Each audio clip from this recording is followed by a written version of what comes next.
There's an interesting word in the Proverbs that can be translated either insight or foresight.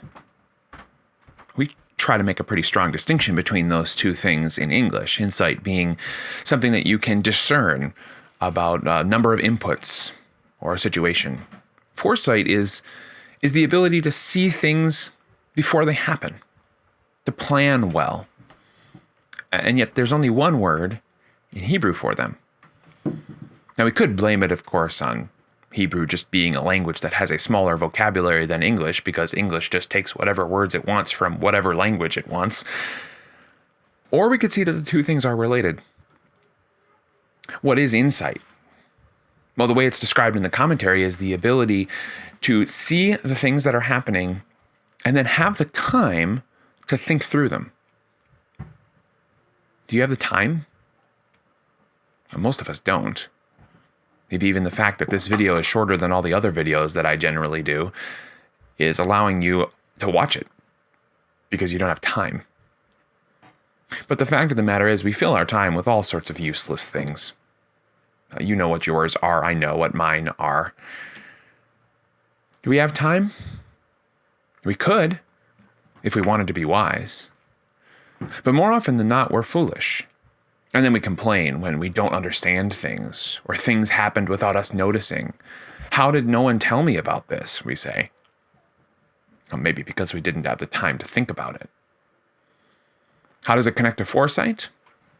Well, foresight is the ability to see that, first of all, these things that you're going through are not the first time they've happened, and that they'll happen again, and they'll likely happen in the same way. But the way the commentary also describes foresight is the ability to see things through the lens of knowing what will happen at the end of your life and the end of the world. Now, on the one hand, you can say as a Christian, I know that I'm going to heaven and then the new heavens and new earth, a place where everything will be right, everything will be fixed, and so this world is passing away. Therefore, I can be wise for the sake of my neighbor, because God loves this earth and is going to rebuild it in the new heavens and the new earth in a way that is perfect. Or you could just say, from a purely secular sense, if I understand, like the whole book of Ecclesiastes says very well, that I'm going to end and then that's going to be the end, I can live in a wise way because, well, it'll make it a little bit less painful, maybe, until I get there. But what is that? It's all the ability to take time to think, to put things into perspective, and to have a perspective. You don't have a perspective scrolling through your phone. You don't have a perspective watching TV. You don't have a perspective wasting your time with pointless conversations or exorbitant amounts of video games. While those things all can be inputs and they might teach you something, they're not giving you wisdom. They're giving you knowledge or rhetoric or ideology or just a point of view of one person. That's not wisdom.